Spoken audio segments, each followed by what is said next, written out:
Dr. Yuki Tanaka stared at the gravitational wave data streaming across her holographic displays, her coffee growing cold as the implications of what she was seeing slowly sank in. The Laser Interferometer Gravitational Wave Observatory had detected something that should have been impossible, a Class 111 world ship operating within the Sol system. "Run the analysis again," she commanded the quantum computer array. "This has to be an error." But the results remained unchanged. The gravitational signature was unmistakable. A vessel with the mass of a small moon, using exotic matter drives that could only belong to a Forerunner-class civilization.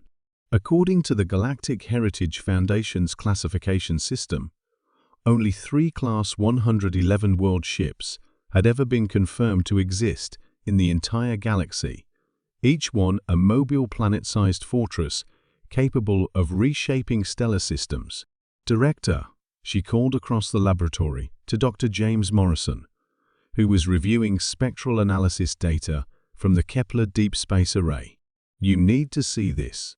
Morrison approached her workstation, his expression shifting from mild curiosity to shock as he absorbed the readings. "That's impossible." The nearest Class 111 was the Eternal Dominion in the Andromeda Galaxy. If one had entered our local stellar group, we would have detected it months ago. "That's what I thought," Tanaka replied, highlighting specific data points in the gravitational wave pattern. "But look at these resonance frequencies. The signature isn't coming from outside the system, it's originating from inside the orbit of Mars." Morrison's face went pale. "Inside Mars orbit means?" "It means the Class 111 world ship is somewhere between Mars and the Sun," Tanaka finished. "But we've mapped every object in that region, down to asteroids less than a kilometer wide. There's nothing there with sufficient mass to generate this signature." Within hours, emergency sessions were convened across Earth's scientific institutions. The European Space Agency's deep space monitoring stations confirmed the gravitational readings, while NASA's interplanetary tracking network verified that no large objects had entered the inner system undetected. "Perhaps it's using some form of cloaking technology," suggested Dr. Aisha Okafor from the International Committee on Extraterrestrial Contact. "Advanced civilizations have developed stealth systems that can hide objects from most forms of detection." But Professor Chen Wei, from the Beijing Institute of Exotic Physics, shook his head. "No cloaking system can hide gravitational effects. Mass curves space-time. It's not possible to mask that fundamental interaction without exotic matter configurations that would themselves be detectable." As the debate continued, Tanaka found herself drawn back to the raw data. Something about the gravitational wave pattern seemed familiar, but she couldn't place where she had seen it before. The frequency distribution, the harmonic resonances, they reminded her of something from her graduate studies in planetary geology. "Computer," she said suddenly, "overlay the Class 111 gravitational signature with the standard gravitational wave pattern of—" She paused, the possibility seeming too absurd to voice. "Overlay it with Earth's own gravitational signature." The holographic display merged the two wave patterns, and Tanaka felt her world shift on its axis. The frequencies didn't just match, they were identical, except for one crucial difference. Earth's gravitational signature contained additional harmonic layers that suggested internal structure far more complex than a natural planetary core.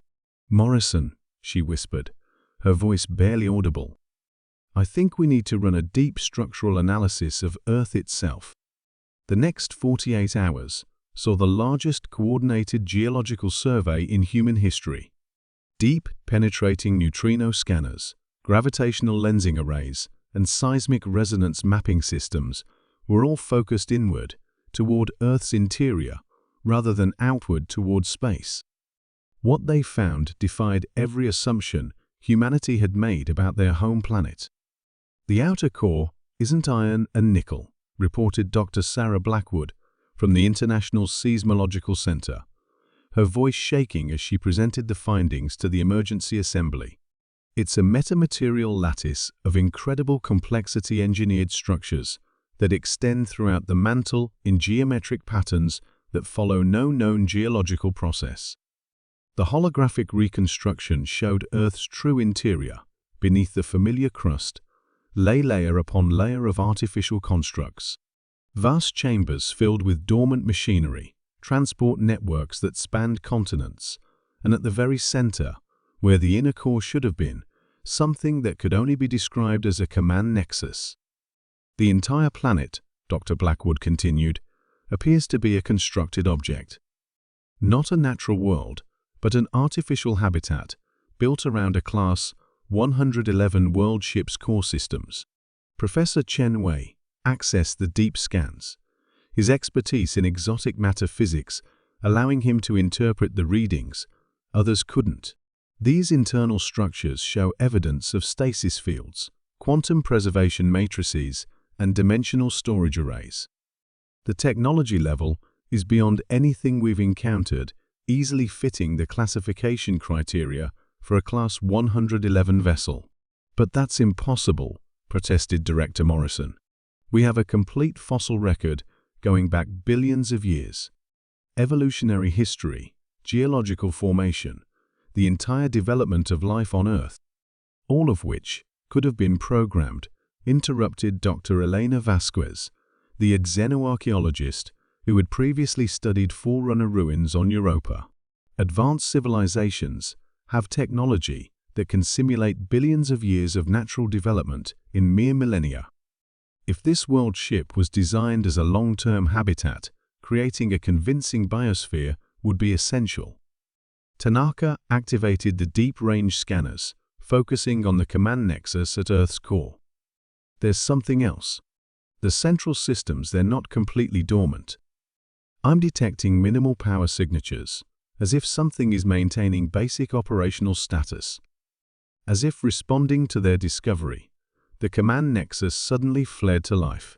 Deep beneath their feet, systems that had slumbered for eons began to activate. Across the globe, seismic stations recorded impossible readings as vast machinery came online, its vibrations following patterns too precise to be natural. Then the transmission began. It wasn't radio waves or quantum entanglement, it was direct neural induction, reaching every conscious mind on the planet simultaneously. The voice that spoke was ancient beyond measure, carrying the weight of civilizations that had risen and fallen before Earth's sun had formed. Children of the experiment, it said, the words appearing in each person's mind in their native language. You have achieved sufficient development to learn your origin. This vessel, your world, was constructed as an ark and laboratory by those you would call the architects. Your species was not evolved, but designed, shaped over millennia to be the worthy inheritors of our knowledge. The revelation hit humanity like a physical blow. Every person on Earth suddenly understood that their entire evolutionary history had been a carefully orchestrated program, their development guided by intelligent systems buried beneath their feet. The galaxy faces a threat that destroyed our civilization and countless others, the voice continued. We built this world ship to preserve life and knowledge until new guardians could be prepared. You are those guardians. The training phase is complete. Across Earth's surface, hidden installations began to emerge from beneath mountains, oceans, and polar ice caps. Structures that had masqueraded as natural formations for millions of years revealed themselves as launch bays, weapons platforms, and construction facilities. The Class 111 designation was correct, the voice explained. This vessel possesses the firepower to sterilize star systems and the fabrication capacity to construct fleets that span galaxies. But such power requires wisdom to wield responsibly. Your species' development has been a test of that wisdom. Tanaka looked around at her colleagues, seeing the same mixture of awe and terror on every face. Humanity had just learned that they were not natural beings on a natural world, but the carefully cultivated products of the most advanced civilization in galactic history. "The enemy that destroyed us is returning," the ancient voice warned. "Quantum echoes suggest they will reach this galaxy within 100 of your years. You must be ready. The ship you call Earth is yours to command, but only if you prove worthy of the responsibility." As the transmission ended, Tanaka found herself standing on the observation deck, looking up at stars that no longer seemed distant and alien, but like destinations waiting to be reached. Earth, the Class-111 world ship that had been her home all her life, hummed with power beneath her feet, ready to carry humanity to whatever destiny awaited among the stars. The greatest discovery in human history wasn't finding a Class-111 world ship. It was learning they had been living inside one all along.